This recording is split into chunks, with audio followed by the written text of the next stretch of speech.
So, for today's discussion, we will focus on Asian regionalism. So, for the meantime, let's set aside the other continents of the world. Let's just focus on our mind on Asian continent. So, ang tanong, how many countries in Asia? Alright, so there are 48 countries in Asia today according to the United Nations. So let's start this discussion by defining regionalism. So, in a very simple way, in defining regionalism, it is an expression of a common sense of identity, or it could be an implementation of institutions that express a particular identity, or it could shapes collective action within a geographical region. So, in simple words, it is working together as you can see in the picture. So, that's the definition of regionalism. But there are other definitions of the word regionalism in terms of the course contemporary world. So, let's take a look at this definition.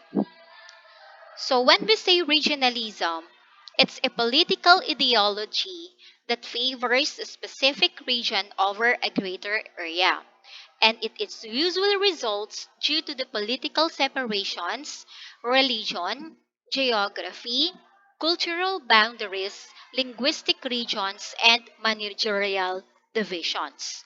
So, in short, it's the economic cooperation and economic arrangements of group of countries aimed at facilitating or enhancing regional integration.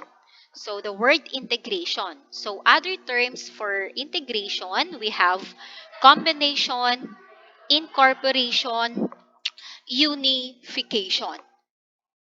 So just like our first definition, it is working together in order to cope up with the challenges of globalization, and that is regionalism. So let's take a look also on the difference between regionalization and globalization. I assume that you are already familiar with the definition of globalization. So, since this was the first lesson we have discussed, and it's the first word you have encountered in the subject, the contemporary world. So, when we say regionalization, it's a process of dividing an area into smaller segments called regions. So, it's the division of an area. And when we say globalization, it's a process by which the people of the world are unified into a single society and function together. So basically, sabi nga natin sa globalization, there is interconnectedness of people, there is interrelation, there is association. So another concept is regionalism. So when we say regionalism, it is the theory or practice of regional rather than central systems of administration or economic, cultural, or political affiliation. So basically, their goal here is to increase their political power and influence in other regions. Okay? So instead of having a centralized government or instead of having a centralized administrations, sa regionalism kasi, merong i-assign or merong head or designated head sa bawat region. And we also have here regionalization. So when we say regionalization, it's the division of a nation into states or provinces. So it's the division of an area. Another difference between regionalization and regionalism is in terms of process. So regionalization, it's spontaneous. Pag sinabi mong spontaneous, it is relaxed, easy, it's voluntary, or it's natural, biglang sumusulpot, and it is a bottom process. Nag-i-start siya sa baba. Why? Because in regionalization, it is driven by the society. its people, and their market. While in regionalism, it is artificial, meaning it is unnatural or synthetic. And it is also a top down process. Why? Because in regionalism, it is driven by the government and its policies. So nag-start naman siya sa taas, their leaders. Okay, now, question. Why countries form regional organizations? So these are some of the reasons. Number one, to foster cooperation and political and economic integration or dialogue among states or entities within a restrictive geographical or geopolitical boundary. So it is also a way of coping with the challenges of globalization, since regional organizations are the key driver of democratic transformation, fostering now cooperation between countries. So, because of these regional organizations, Asia has gradually developed and led to institutionalized regional progress. Next, we also have here the imperative for Asian regionalism. So when you say imperative, the importance, okay, what are the importance for of this Asian regionalism? Number one, to generate productivity gains, new ideas, and competition that boost economic growth and raise income across the world. So pag sinabi mong productivity, the quality of producing something, increase production or increase your output. So pag mas maraming output or products, it will really raise your income. So what are some ways to speed up productivity? So number one, of course, more competition or the need to enhance competition. Kung mas maraming na-produce or mas maraming output, then give them incentives or bonus. Next, another, better skills. According to most researches, increasing the skills of the workforce are essential to raise productivity as well. So, if you submit your people to trainings and workshops, then they will gain more knowledge and skills. Mas alam na nila yung gagawin nila, then they will become very productive in their workplace. Next, contribute to the efficiency and stability of global financial markets by making Asian capital markets stronger and safer, and by maximizing the productive use of Asian saving. So, in short, this is money matters. So, deeper financial integration will depend on further improvements in the region's financial system, which now include regulatory structures that generate confidence in financial institutions, and, of course, to protect our investors. So these improvements could lead to a virtuous cycle, meaning greater investments in regional markets, including our Asian investors, would now generate new services and products that make now markets more efficient and attractive. And then the third, diversify sources of global demand, helping to stabilize the world economy and diminish the risk posed by global imbalances and downturns in other major economies. So, how can we diversify sources of global demand? So, very simple, quality upgrading of the products and trade diversification. So, and we all know that trade is often a key factor behind economic diversification. I repeat, trade is often a key factor behind economic diversification. Next, provide leadership to help sustain open global trade and financial systems. So we have to exercise leadership in global decision making to sustain the open global trade and financial systems that have supported a half century of unparalleled economic development. And then the last one, create regional mechanisms to manage health, safety, and environmental issues better, and thus contribute to more effective global solutions of these problems. So we have to design mechanisms or ways to manage cross-border health, safety, and environmental issues better. So those are the importance or the imperative for Asian regionalism. So we have here the four major areas of Asian regionalism. Number one, we have trade, investment, and the integration of real economic activity. So here, they will establish compatible product standards to maintain an open, predictable, and fair framework for trade and investment. Next, the second major area would be the financial integration. So here they will establish rules to protect regional markets against financial contagion, and of course they will establish institutions to manage financial crisis. And then the third, we have the macroeconomic policy. So here, they will monitor macroeconomic activity, trends, risks, and facilitate global imbalances and other macroeconomic issues. And the last area would be social and environmental policy.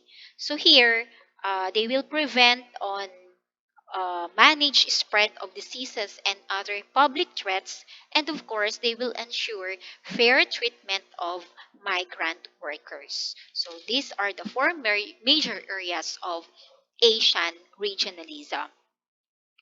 Okay, so the focus of our discussion for today would be, as I have said, the Asian regionalism, wherein uh, these are the product of economic interaction between Asian countries. So you have to take note that it's not on political planning, but rather it's on economic interaction between Asian countries. Okay, so as a result of successful outward orientation growth strategies of these Asian countries, okay, so Asian economies have grown not only richer but also closer together. As they say, there is unity in diversity. Familiar ba kayo sa passage na yon? So for example, of unity in diversity is the ASEAN or the Association of Southeast Asian Nations.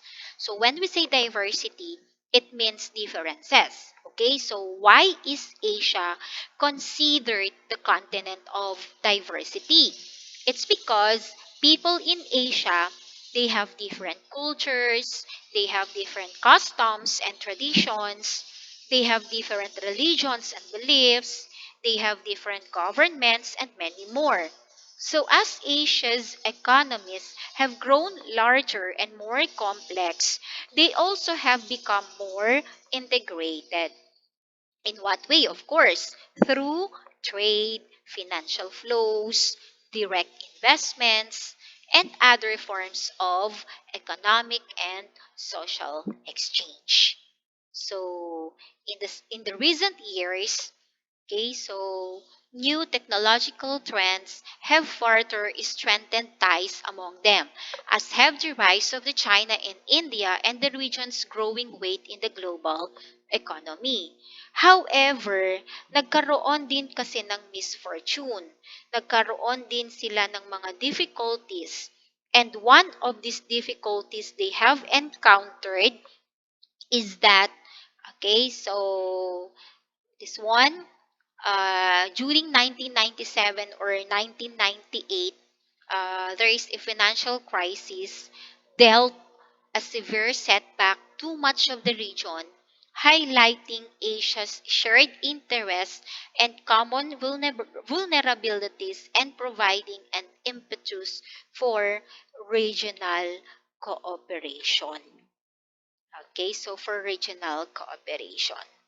So, in the early stages of Asia's economic takeoff, regional integration proceeded slowly. So East Asian economies focused on exporting to develop country markets. So East Asian economies focuses on exporting to develop country markets. So take note of this. They just focus on exporting of their goods and services rather than selling to each other. Initially, they specialize in simple labor intensive manufacturers. Okay, so yan. So, the Japanese economist Akamatsu in 1962 famously compared this pattern of development to flying geese. So, alam nyo ba yung geese? Ito yung gansa. So, in this model, economists moved information not because they were directly linked to each other, but because they followed similar paths. So, if you try to look at the movement of those gansa, those flying geese, makikita ninyo doon, they were directly linked to each other, okay? And then they also followed similar paths. So since this development parts hinge on sequential and sometimes competing, they did not initially yield strong economic links within Asia itself. And so now, Asian economies are becoming closely intertwined. So when we say intertwined, magkaugnay. So you have to take note that this is not because the region's development strategy has changed. So it still remains predominantly non-discriminatory and outward oriented. What then is the reason behind this? Okay, so that's it. Interdependence is deepening because Asia's economies have grown large and prosperous enough to become important to each other, and because their patterns of production increasingly depend on networks that span several Asian economies and involve wide ranging exchanges of parts and components among them. So the next concept, we have regionalization versus globalization. So again, what is regionalization? So it's the process of dividing an area into smaller segments called regions. Example is the division of nation into provinces. And a good example of this is the business. So they use regionalization as a total in management. And then on the other hand, we have globalization. Again, when we say globalization, it is the process of international integration arising from the interchange of worldviews, products, ideas, and other aspects such as technology and more. Okay? So let's try to compare regionalization versus globalization in terms of nature. So, yan. So, as to nature, globalization promotes the integration of economics across state borders all around the world, but regionalization is precisely the opposite because it is dividing an area into smaller segments. So, sabi nga natin before, sa globalization, it is borderless, walang hangganan. Okay, so as to market, globalization allows many companies to trade on international level, so it allows free market, but in regionalized system, monopolies are likely to develop. So therefore, in globalization, may free market na tinatawag. But in regionalization, it is monopoly. So when we say monopolies in economics, a monopoly is a single seller. So isa lang yung nagbebenta ng isang goods or services. There is no competition na nangyayari kasi mag-isa lang niya. Okay, next.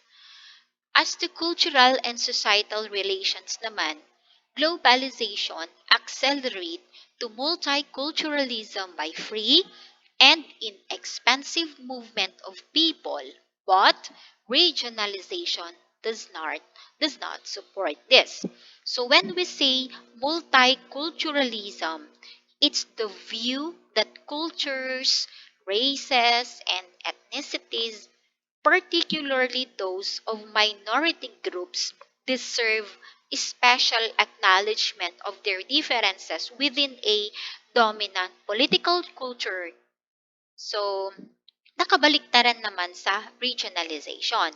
Hindi nila ina-acknowledge ang multiculturalism. Okay, so as to aid, globalized international community is also more willing to come to the aid of country stricken by a natural disaster, but a regionalized system does not get involved in the affairs of other areas. So here in globalization, they are willing to help. Pwede silang magbigay ng financial aid, particularly sa mga countries who suffered who experience disaster. But in regionalization, hindi sila nangingialam. They don't offer help to countries. And then, as to technological advances, globalization has driven great advances in technology, but advanced technology is rarely in one country or region. So, therefore, in globalization, there is already advancement of technologies, but in regionalization, wala pa. So, ayan. So, moving on to the factors leading to the greater integration of the Asian regions.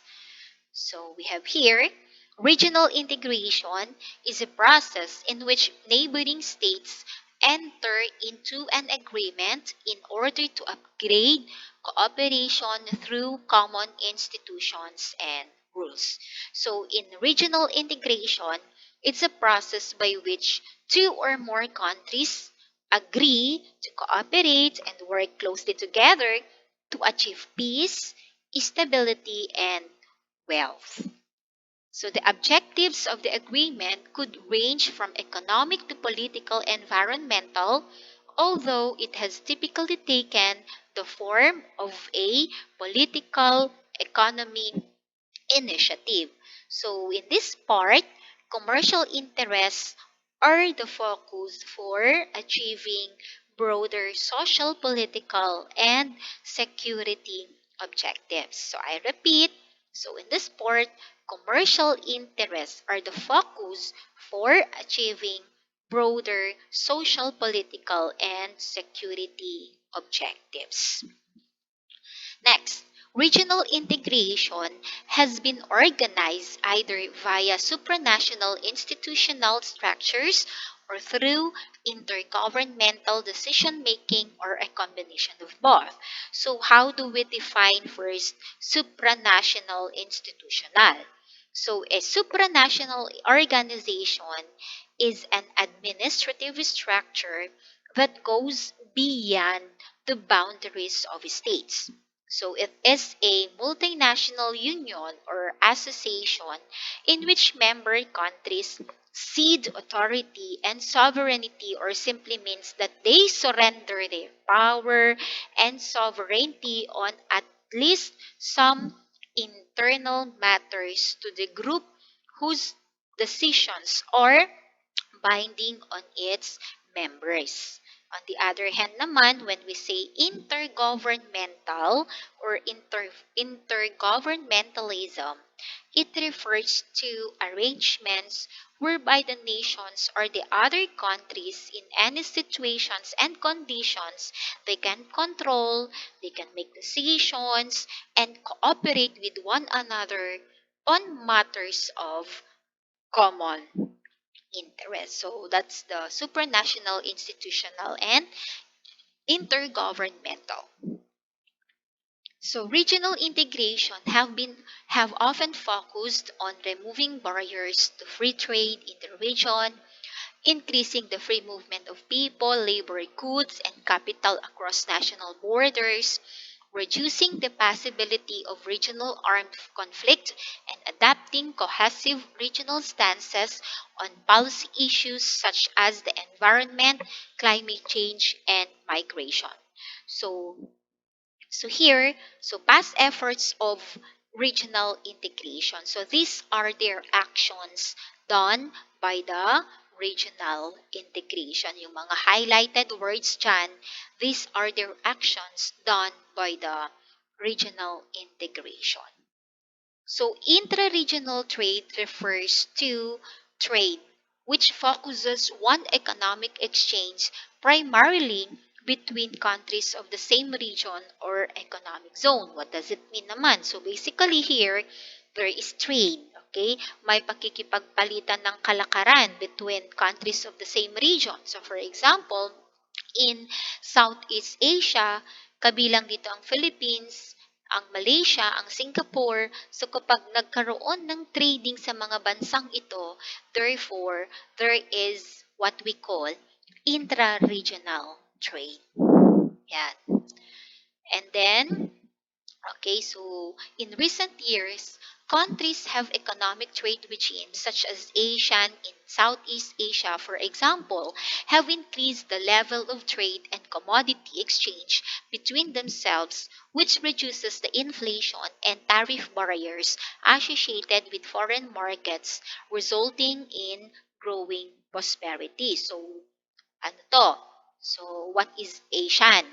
So, it stands for Association of Southeast Asian Nations, and it is a regional grouping that promotes economic, political, and security cooperation among its 10 members. So, ano yung mga bansa na kabilang sa ASEAN? So we have Brunei, Cambodia, Indonesia, Laos, Malaysia, Myanmar, Philippines, Singapore. We also have here Thailand and Vietnam. So question, what is the purpose of this ASEAN? So Asian's purpose is to what?